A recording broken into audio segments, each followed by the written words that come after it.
নমস্কাৰ বন্ধু-বান্ধৱীসকল আপোনাৰ সকলো মই ইউটিউব চেনেল অমনিপ্ৰেজেন্ট অভিলেখ স্বাগতম জনাইছোঁ আৰবিআই মাজে সময়ে repo rate bank rate interest rate বা এটিএম ট্ৰানজেকশ্যনৰ ওপৰত ৰুলছ ৰেগুলেশ্যন হাল সলনি কৰা দেখা যায় ৰিসেন্টলি এই বৃহস্পতিবাৰে আৰবিআই এটিএম ট্ৰানজেকশ্যনৰ লিমিটৰ ওপৰত আকৌ এটা বৃহৎ হাল সলনি কৰিছে কি হাল সলনি কৰিছে কিমান টকালৈ বেংকৰ গ্ৰাহকে উইথড্ৰ কৰিব পাৰিব টকা আৰু কিমান কষ্ট পৰিব আজি এই ভিডিঅ'ত আমি ডিসকাস কৰিম তেনেহলে স্কিপ নকৰি ভিডিঅ'টো চাই যাওক বেংকৰ গ্ৰাহকসকলৰ যোনটো কেশ আৰু নন কেশ ট্ৰানজেকশ্যন ফ্ৰী পাৰমিজিবল লিমিট আছিলে যদি ফ্ৰী পাৰমিজিবল লিমিট মাহত যদি পাৰ হৈ যায় তেতিয়াহ'লে আৰবিআই এই বৃহস্পতিবাৰে বেংকবোৰক পাৰমিট কৰিছে তেওঁলোকে বেংক এই গ্ৰাহকসকলৰ পৰা বেংকৰ সেই গ্ৰাহকসকলৰ পৰা ইনক্ৰিজ কৰিব পাৰিব সেই চাৰ্জটো সেই ফিজটো এটা কিমান ফিজ চাৰ্জ কৰিব পাৰিব কিমান ইনক্ৰিজ কৰিছে হেতু আমি চাওঁ আহক এটা ইয়াতে ক্যাশ আৰু নন ক্যাশ ট্ৰানজেকশ্যনৰ কথা হৈছে ক্যাশ আৰু নন ক্যাশ ট্ৰানজেকশ্যন হ'ল ক্যাশ মানেটো আপোনাৰ যোনটো আমি এটিএমৰ পৰা যোনটো ক্যাশ উইথড্ৰ কৰোঁ সেইটো ক্যাশ ট্ৰানজেকশ্যন আৰু নন ক্যাশ ট্ৰানজেকশ্যন মানে আমি কেতিয়াবা বেংকৰ একাউণ্টৰ আমি বেলেঞ্চ চেক কৰোঁ বা আমি এটিএম পিন চেঞ্জ কৰোঁ সো সেইটো আমি নন ক্যাশ এটিএম ট্ৰানজেকশ্যনৰ ওপৰত পৰে সো ক্যাশ বোথ ক্যাশ আৰু নন ক্যাশ এটিএম ট্ৰানজেকশ্যনৰ যদি আমি বিয়ন মানে এইটো পাৰ হৈ যায় যে লিমিটটো যদি পাৰ হৈ যায় তেতিয়াহ'লে আৰবিআই বেংকবোৰক পাৰমিট কৰিছে যে তেওঁলোকে মানে এক্সট্ৰা ইনক্ৰিজ কৰিব পাৰিব আগত যিমান আছিলে এতিয়া সেইটো ইনক্ৰিজ কৰিব পাৰিব তাৰমানে বেছিকৈ চাৰ্জ কৰিব পাৰিব বেংকৰ গ্ৰাহকসকলৰ পৰা এতিয়া কিমান চাৰ্জ কৰিব আগতে আছিলে 20 টকা এতিয়া 21 টকাকৈ চাৰ্জ কৰিব পাৰিব বুলি আৰবিআই পাৰমিট কৰিছে বেংকবোৰক কিন্তু আপোনালোকে টেনশন ল'ব নালাগে এটো অহা বছৰ জানুৱাৰী 1 তাৰিখৰ পৰা প্ৰযোজ্য হ'ব তাৰমানে 2022 জানুৱাৰী 1 তাৰিখৰ পৰা প্ৰযোজ্য হ'ব এই নিয়মটো এতিয়া আপোনালোকৰ মনত এটা প্ৰশ্ন উদয় হৈছে চাগে যে কিহৰ কাৰণে কি ৰিজনৰ কাৰণে এই আমাৰ গ্ৰাহকৰ পৰা 20 টকাৰ পৰা 21 টকা ল'ব লগা হ'ল কাৰণ এই বছৰৰ আগষ্ট মাহৰ 1 তাৰিখৰ পৰা বেংকবিলাকে ইন্টাৰচেঞ্জ ফি টু ইনক্ৰিজ কৰি দিছে আগতে 15 টকা আছিলে এতিয়া 17 টকা কৰি দিছে সেই কাৰণে বেংকে বেছিকৈ এটা ইন্টাৰচেঞ্জ ফি দিব লাগিব সো সেই কাৰণে গ্ৰাহকৰ পৰা 20 টকাৰ ঠাইত 21 টকা ল'ব লগা হৈছে এটা ইন্টাৰচেঞ্জ ফি কি হয় আমি নেক্সট স্লাইডত আমি এটো ডিসকাস কৰিম ক্যাশ ট্ৰানজেকশ্যনৰ কাৰণে 15 টকাৰ পৰা 17 টকা ইন্টাৰচেঞ্জ ফি বঢ়োৱা হৈছে আৰু নন ক্যাশ ট্ৰানজেকশ্যনৰ কাৰণে 5 টকাৰ পৰা 6 টকা কৰা হৈছে সো সেই কাৰণে কাস্টমাৰৰ পৰা এই 20 টকাৰ ঠাইত 21 টকা ল'ব লগা হৈছে কাৰণ ইন্টাৰচেঞ্জ ফি বেংক সকলে বঢ়াই দিয়া হৈছে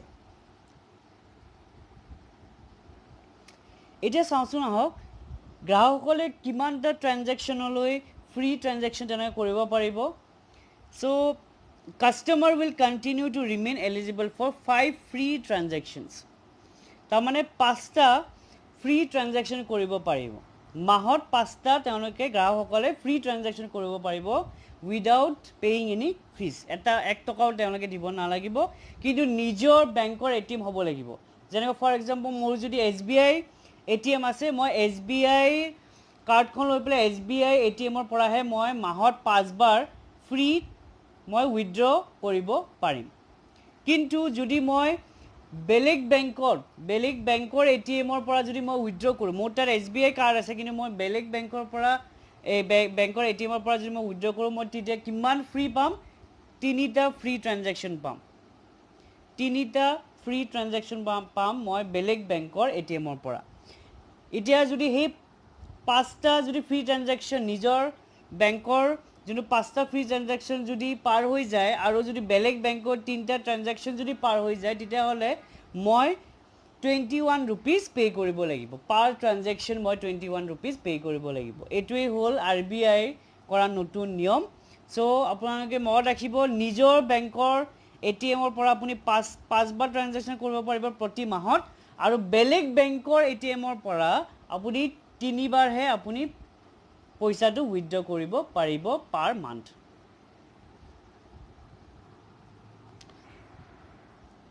এতিয়া ফৰ এক্সাম্পল এটা লওঁ আপোনাৰ এছবিআইৰ একাউণ্ট আছে এছবিআই এটিএম আছে এতিয়া আপোনাৰ এলেকাত এছবিআইৰ এটিএম নাই সো ফৰ এক্সাম্পল আপোনাৰ আইচিআইচিআই আপোনাৰ এলেকাত আইচিআইচিআই এটিএম আছে এতিয়া আপুনি কি আপোনাৰটো টকা লাগে আপুনি উইথড্ৰ কৰিব লাগিব সো সেই কাৰণে আপুনি ইমান দূৰত যাবও নোৱাৰে কোড বা আছে SBI ATM সো আপুনি কি কৰিব সেই SBI আপোনাৰ SBI ATM টো লৈ পেলাই আপুনি ICICI বেংকৰ আপুনি সোৱাইপ কৰি পেলাই আপুনি আপোনাৰ পইচাটো উইথড্ৰ কৰিব আপোনাৰ মানিটো উইথড্ৰ কৰিব এতিয়া ICICI পৰা এই সাৰ্ভিসটো আপুনি যে পইচাটো উইথড্ৰ কৰিছে সেই উইথড্ৰ কৰা সাৰ্ভিসটো কোনটো বেংকৰ পৰা লৈছে আপুনি ICICI বেংকৰ পৰা লৈছে কিন্তু ICICI বেংকে আপোনাৰ কাৰণেটো ৰাখা নাছিলে পইচাটো ATM মেচিনৰ যোনটো পইচা ৰাখা হৈছে হেতু ICICI বেংকৰ কাস্টমাৰৰ কাৰণে ৰাখা হৈছে কিন্তু আপুনি যদি এতিয়া বা আপুনি বা আপোনাৰ নেবাৰেও যদি বেলেগ ATMৰ পৰা যদি ICICI বেংকৰ পৰা উঠাই থাকে তেতিয়া হলেতো ICICI বেংকৰ পইচাটো আপোনাৰ হেগ হৈ যাব তেতিয়া হলে ICICI যোনটো অৰিজিনেল ICICI যোনটো ওন বেংকৰ কাস্টমাৰ যদি তেওঁ যদি আহে পইচা ল'ব তেতিয়া হলেতো পইচা হেগ হৈ গ'ল সো সেই কাৰণে কি কৰিছে এই সাৰ্ভিসটো যে বেলেগ বেংকৰ গ্ৰাহকে বেলেগ বেংকৰ ATMৰ গ্ৰাহকে যে এই ICICI পৰা যে এই সাৰ্ভিসটো লৈছে পইচা উইথড্ৰ কৰাৰ কাৰণে সো তাৰ কাৰণে SBI ICICI এটা ফিজ দিব লাগিব এটা ফিজ বা এটা চাৰ্জ পে কৰিব লাগিব কোনে পে কৰিব এটো গ্ৰাহকে পে নকৰে এই সাৰ্ভিসটো লোৱাৰ কাৰণে SBI ICICI এটা ফিজ দিব লাগিব আৰু এই ফিজটোকে আমি কি বুলি কওঁ ইন্টাৰচেঞ্জ ফিজ সেম যদি এটো এক্সাম্পলে লওঁ যে আপোনাৰ ICICI বেংকৰ কাৰ্ড আছে কিন্তু আপোনাৰ এলেকাত SBI বেংকৰ ATM আছে সো তেতিয়া হলে ICICI বেংকে SBI ফিজ দিব লাগিব সো সেই ফিজটোকে আমি কি বুলি কম ইন্টাৰচেঞ্জ ফিজ আৰু সেই ফিজটো কিমান বঢ়োৱা হৈছে আগতে 15 টকা আছিল এতিয়া 17 টকা কৰা হৈছে 17 rupees পাৰ ট্ৰানজাকশন 17 rupees পে কৰিব লাগিব SBI ICICI বা ICICI SBI কিয় কাৰণ হেতু বেলেগ বেংকৰ কাস্টমাৰে হেতু তেওঁৰ বেংকৰ ATMক সাৰ্ভিসটো লৈছে উইথড্ৰ কৰিছে মানিটো সো সেই কাৰণে SBI ICICI এই ইন্টাৰচেঞ্জ ফিজ তাৰমানে 17 টকাকে পাৰ ট্ৰানজাকশন এজন গ্ৰাহকৰ কাৰণে পাৰ ট্ৰানজাকশন তেওঁ 17 rupees পে কৰিব লাগিব আৰু কোনে পে কৰিব SBI ICICI পে কৰিব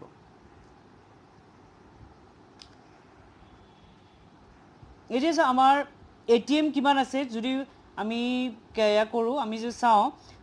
আপোনাৰ মাৰ্চ 31 2021 লৈকে কিমান আছে 1,15,605 on site ATM আৰু 97,970 off site ATMs in the country so আমাৰ ইন্ডিয়াত ইমান কেটা ATM এতিয়া আমাৰ তাত মজুদ আছে এতিয়া আমি ডিসকাস কৰো আহচোন যে আমাৰ ATM কিমান আছে আমাৰ কেইটা প্ৰকাৰৰ ATM আমাৰ ইন্ডিয়াত अवेलेबल আছে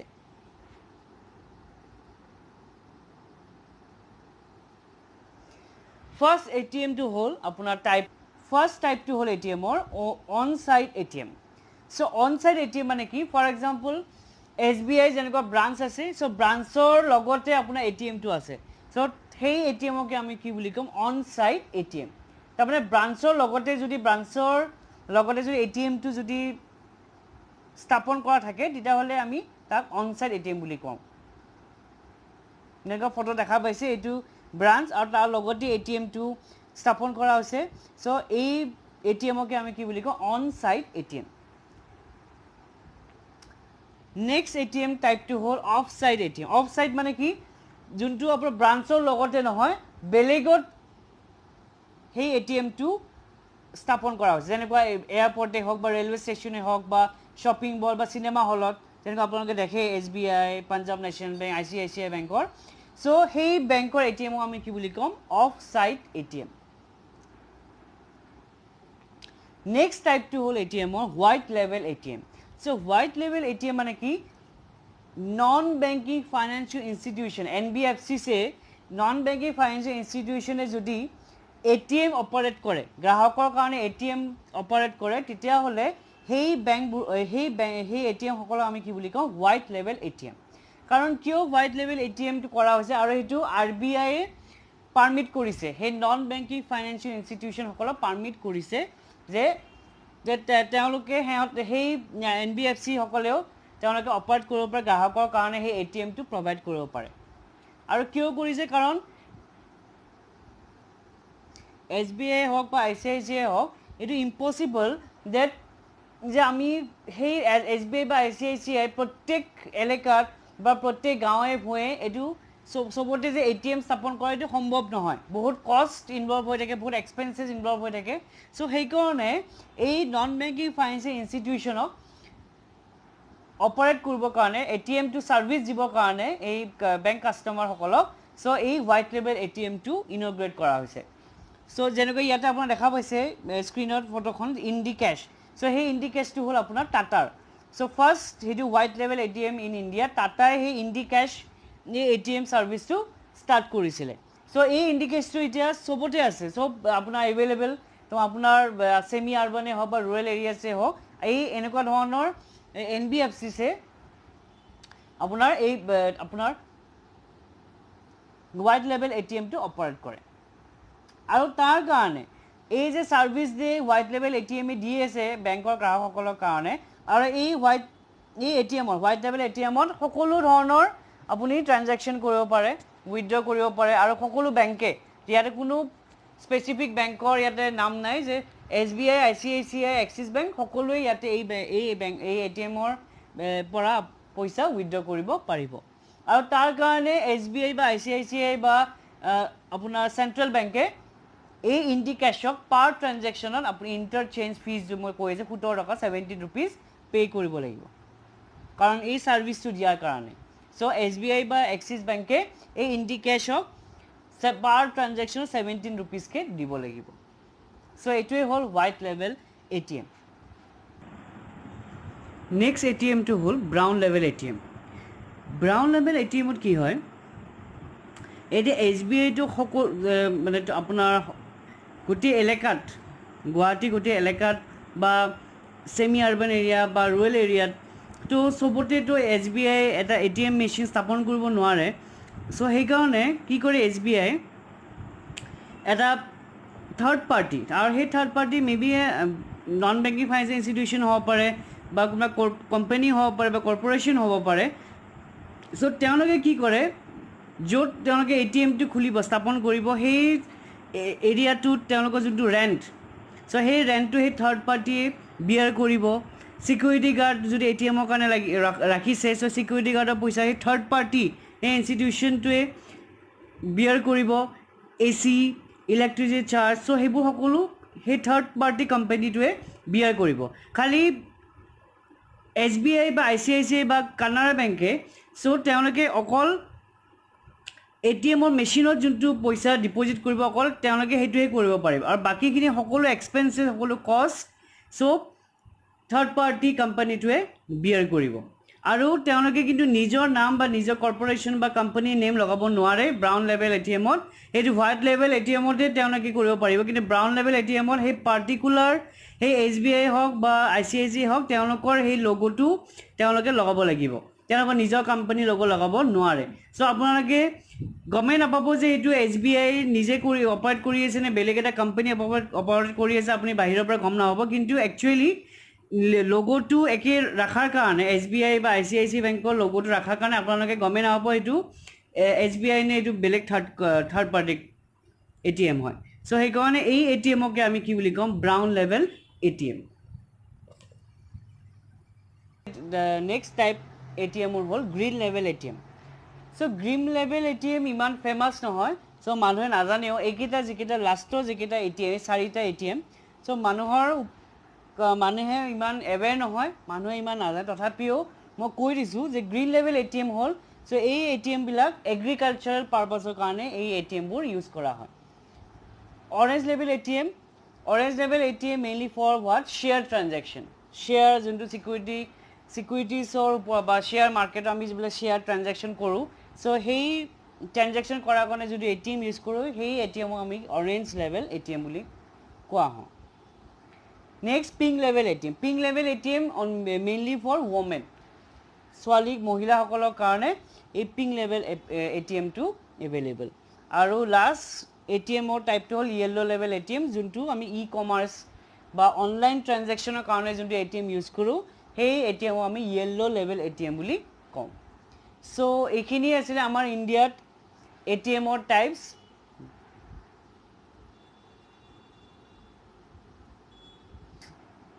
আশা কৰোঁ আপোনালোকে এই ভিডিঅ'টো ভাল পাইছে যদি ভাল পাইছে প্লিজ লাইক সাবস্ক্ৰাইব শ্বেয়াৰ কৰিব নাপাহৰিব আৰু আপুনি যদি নিউ হয় প্লিজ সাবস্ক্ৰাইব কৰিব নাপাহৰিব আৰু বেল বাটনটো দবাব নাপাহৰিব ধন্যবাদ